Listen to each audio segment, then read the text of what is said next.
And okay, so we're now switching the gear. I think a part of the things this is part of the effort that we've been working on the lab. And I think from what we hear from the entire morning, and one of the message we got is the retina, when it's injured, damaged, or diseased, it cannot repair itself. So something has to be done in order to restore vision. And that's how our ideas came from, saying, can we awaken or make our retinas regenerate itself or repairing itself? Although it sounds like a fantasy, but this thing happens in this world. Let me try. Okay. And so when I say this happens, it actually happens to fish or lower vertebrates. And so although we think humans are one of the most superior animals in this world, and there's something we have to jealous about fish. And that is because fish can always regenerate the retina no matter what happens. You can wipe out the retina and they'll just grow a new one. And however, if you compare the structures or cell types sitting in the fish retina and the human retina, we're actually very similar. We have almost all the similar cell types. We have cones, rods, photoreceptor cells, ganglion cells, and Mueller cells. And actually, Mueller cells is believed to be one of the major retinal progenitor cells. When the fish retina is damaged, it will start to pull back into the cell cycle and generate all kinds of retinal cells. So there are plenty of Mueller cells sitting in our retina. Why we don't do it? And so that's the question we were trying to address. And so this is the cell. This is the Mueller cells that that is normally sitting in our retina, with the cell bodies locating in the middle internuclear layer, and with cellular process expanding the entire retina.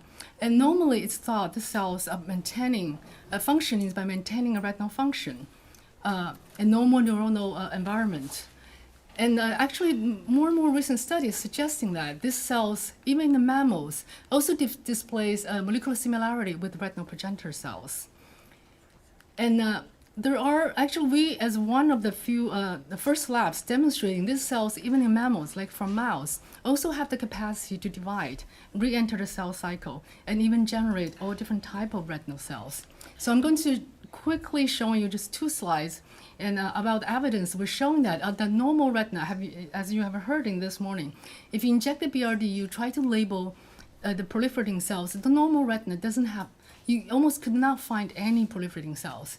And however, as one of the experiments we were trying to do, actually we're trying to injure the retina, and we're trying to figure out what is the, glutamate is one of the neurotransmitters that we know that we often use to injure the retina. So we're trying to figure out what is the optimal dose to injure the retina. And then we found out actually when you inject at the very low dose, so let's say 1 microgram, into the retina, and then we actually all of a sudden see lots of BRDU positive cells. Well, it turns as a surprise, it's suggesting that when there's a subtoxic signals enter the retina, it could trigger a potentially retinal progenitor-like cells to proliferate in the retina.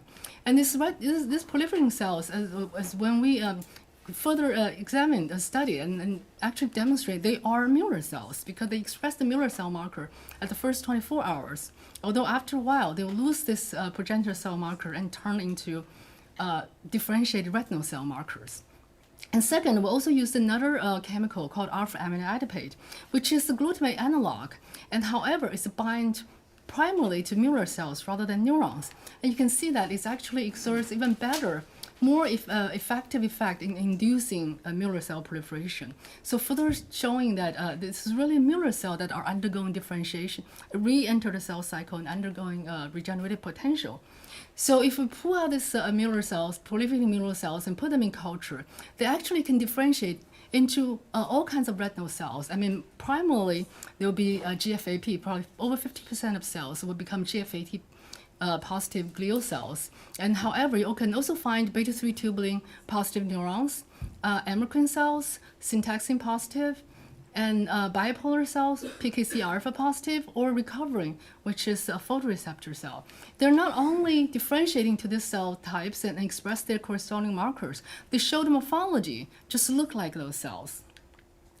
And in vivo, when we inject into subretinal space, and within 6 hours, actually you can see, normally the Mueller cells will stand with a nucleus, with a very well lined up nuclei sitting in the nuclear layer.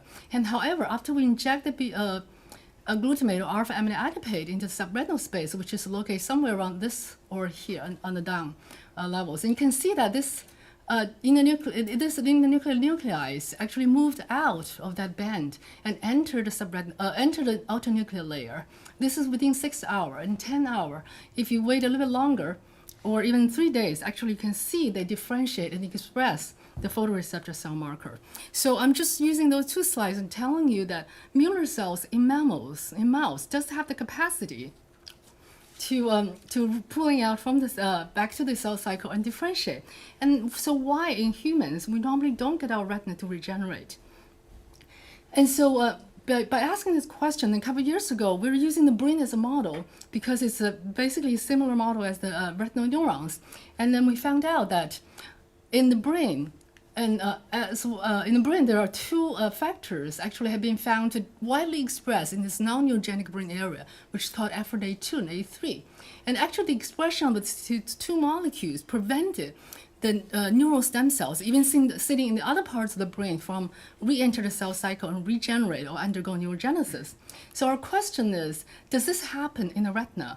If we knock out the afferent A2 and A3, can we also make the Mueller cells or retinal progenitor cells in the retina to pull back into the cell cycle? So I just want to mention that in retina, actually there are two types of retinal progenitor cells, and another one is thought about sitting in the ciliary body. So we detect expression of A2 and A3 and found that the expression of this is afferent A's at least actually increased along the developmental process.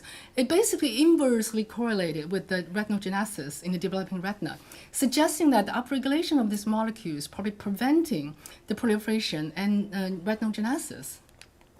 And then when we used the afferent A3 knockout mice, and we found almost 20-fold increase in terms of the BRDU positive cells in the ciliary body. So you can see that these cells, BRDU positive, will also express retinal progenitor cell marker CHIX10, so indicating they are proliferating progenitor cells. In addition, when we knock down the afferent A3, and when we compare the neurospheres that isolated from wild-type mice and the afferent A3 knockout mice, and they actually there's dramatic upregulation of all kinds of retinal progenitor cell markers, including SOX2, MET5, and especially the one impressive group is Wnt3, Wnt-A, or Wnt1 group. So you can see that it's actually drastically upregulated neural progenitor cell marker, suggesting there is an increased potential to generating new neurons. And then when we induce the cells to differentiate, actually the normal wild-type retina ciliary body-derived progenitor cells are very difficult to differentiate into retinal neurons, and they tend to become a pigmented cells. And however, so you can see that we can easily pull out these cells, induce differentiation while they downregulate the progenitor cell marker like PEG6 and CHIX10, and while they upregulated the retinal progenitor cell marker like rhodopsin, recovering, PKC alpha. So it's basically all kinds of retinal neurons, and suggesting that afferent A3 actually acting as a very important negative niche, not only preventing the proliferation, but also preventing the neurogenesis of retinal stem cells. So this is showing not only the morphologically, now we're able to differentiate this ciliary-derived progenitor cells into neuronal-like cells, and functionally, we actually recorded the action potential from these cells, and which responding in a stimulation-dependent pattern. So it's very similar to what we would see in the normal ganglion cells or neurons. And one thing I really want to point out is actually we did different time points. So if you induce differentiation 1 week and you don't see any activities, well, if you wait for 3 weeks, now you can see the early differentiation, like spontaneous reactions and activation potential is mimicking the early immature neurons. And however, if you wait for 5 weeks, it looks very similar to the mature ganglion cells. So my time is up, so I just use these two slides very quickly in telling you that we further looked at the receptors that afferent A3 acting through, and then we pull out in the retina is actually more of FA4, and also it's functioning by acting through suppressing the beta-catenin and Wnt pathways. So the A3 knockout mice have increased beta-catenin pathway activity, and if you add Wnt3A3, 3H to the wild type, you can also increase or stimulate the proliferation. So I guess at this point, and our conclusion is, the retinal progenitor cells, and including the mirror cells, they have the potential to serve as to generate different kind of retinal neurons. And however, their regenerative potential is inhibited by the negative niche that's sitting in the mammalian retina environment. And afferent A3, as we identify, is the functions that play these inhibitory roles. And therefore, for the future therapeutic potentials, we're thinking that antibodies or inhibitors that targeting this pathway would have a potential clinical implications for promoting the retinal repair or regeneration. So last, I just want to thank the people in my lab, and especially Dr. Feng Chen, who did most of this work. And thank you.